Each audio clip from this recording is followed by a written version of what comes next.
University admission টেস্টে এসে খুবই একটা গুরুত্বপূর্ণ টপিক।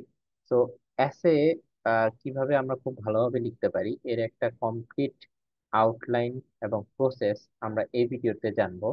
তো প্রাইভেট ইউনিভার্সিটি এসে কিরকম আসে, কোনো একটা সিনারিও দেওয়া থাকে বা কোনো একটা ঘটনা দেওয়া থাকে অথবা কোনো একটা স্টেটমেন্ট দেওয়া থাকে, আমরা সেটাকে এগ্রি করি না ডিসএগ্রি করি, অথবা ওই স্টেটমেন্টের প্রসেসটা কি, অ্যাডভান্টেজ ডিসঅ্যাডভান্টেজ ওইগুলো এক্সপ্লেইন করার জন্যই মেইনলি আসলে আমাদের এসেতে বলা থাকে। তো এসেটা আমরা কিভাবে লিখবো, এর প্রসেসটা কি, এর মধ্যে যদি আমরা দেখি, ফার্স্টেই এর মধ্যে আসে হচ্ছে স্টেপস বা রিজন। আমাদের এসেটা লেখার আগে আমাদের কিছুটা ব্রেনস্টর্ম করতে হবে। তো ব্রেনস্টর্ম করে আমাদের কি বের করতে হবে, ফার্স্টে আমাদের স্টেপস বা রিজন বের করতে হবে।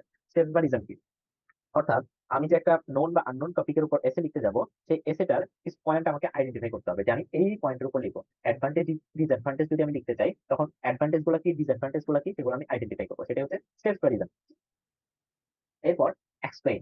আচ্ছা, এই যে আমরা স্টেপস গুলো লিখলাম, রিজন গুলো লিখলাম, সেগুলোকে এক্সপ্লেইন করতে হবে ওয়ান বাই ওয়ান। এটাকেই এক্সপ্লেইন বলা হচ্ছে। এরপর হচ্ছে লজিক্যাল অর্ডার। লজিক্যাল অর্ডারটা কি, আসলে আমরা যেই স্টেপস বা রিজন গুলো বের করছি সেগুলো তো আমাদের একটা লজিক্যাল অর্ডার মেনটেন করতে হবে। অর্থাৎ আমরা আগের গুলো যদি পরে দিয়ে দিই বা পরের গুলো আগে দিয়ে দিই, তাহলে কিন্তু একটা জগাখরচুরি লেগে যাবে এস এর মধ্যে। তো সেক্ষেত্রে আমাদের একটা অর্ডার মেনটেন করতে হবে। আমাদের পারফেক্টলি একটা অর্ডার মেনটেন করার জন্য আমাদের খুব ভালোভাবে রিজন গুলাকে দেখতে হবে যে এটা কোনটার পর কোনটা দিলে খুব সুন্দর হয়। সেভাবেই আমাদের একটা অর্ডার মেনটেন করে আমরা অ্যাসেটা লিখবো। এরপরে আমরা যদি এখন একটা আউটলাইন দেখি যে আসলে অ্যাসের আউটলাইনটা কেমন, অ্যাসেতে কি কি থাকবে।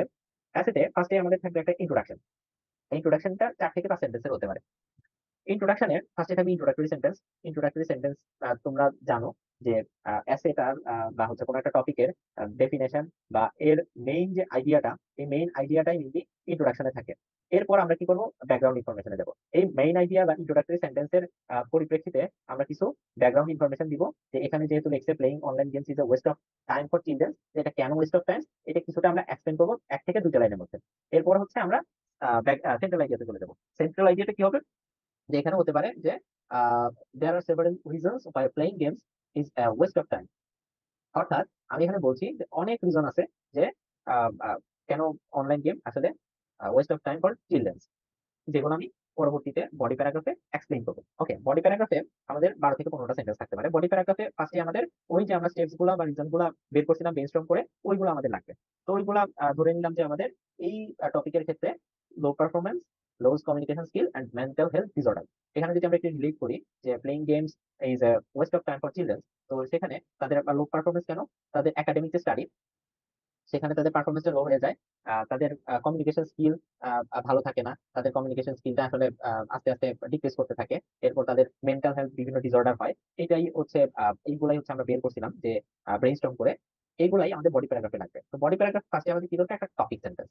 টপিক সেন্টেন্সটা আসলে কি হয়, টপিক সেন্টেন্সটা হয় হচ্ছে এই যে 3টা রিজন, এই 3টা রিজনকে একসাথে করে আমরা একটা টপিক সেন্টেন্স লিখবো। এখানে আমরা লিখতে যে টপিক সেন্টেন্সটা লিখছি, এখানে low performance in their academic study, losing their communication skills.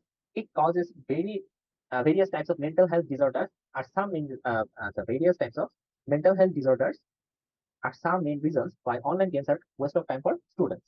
আচ্ছা, এখানে আমরা টপিক সেন্টেন্স লিখলাম। এই টপিক সেন্টেন্স লেখার পরে এই যে আমরা 3টা রিজন দিলাম টপিক সেন্টেন্সে, এই টপিক সেন্টেন্সের রিজন গুলো কে সাপোর্ট করে এরকম 3টে আমরা সাপোর্টিং আইডিয়া দিব। সাপোর্টিং আইডিয়া দিব, সাপোর্টিং আইডিয়াতে ওয়ানে আমরা 2টা সেন্টেন্স দিতে পারি বা 3টা সেন্টেন্স দিতে পারি, টুতে এরকম 2টা সেন্টেন্স থাকবে, থ্রিতেও এরকম 2টা সেন্টেন্স থাকবে। এরপরে আমরা কনক্লুশনে যাবো।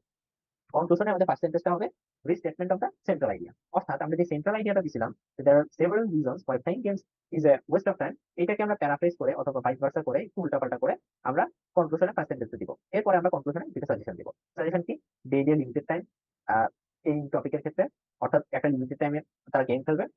সেকেন্ড সাজেশনটা হচ্ছে playing outdoor or indoor games. Outdoor or indoor games যদি তারা খেলে, তাহলে তাদের যে অনলাইন গেমের প্রতি অ্যাডিকশন, তাদের যে ক্ষতিটা হচ্ছে না সেটা কিছুটা কমে যাবে। তো এই কনক্লুশনটা আমরা করে আমরা একটা খুব সুন্দর এসে লিখতে পারবো।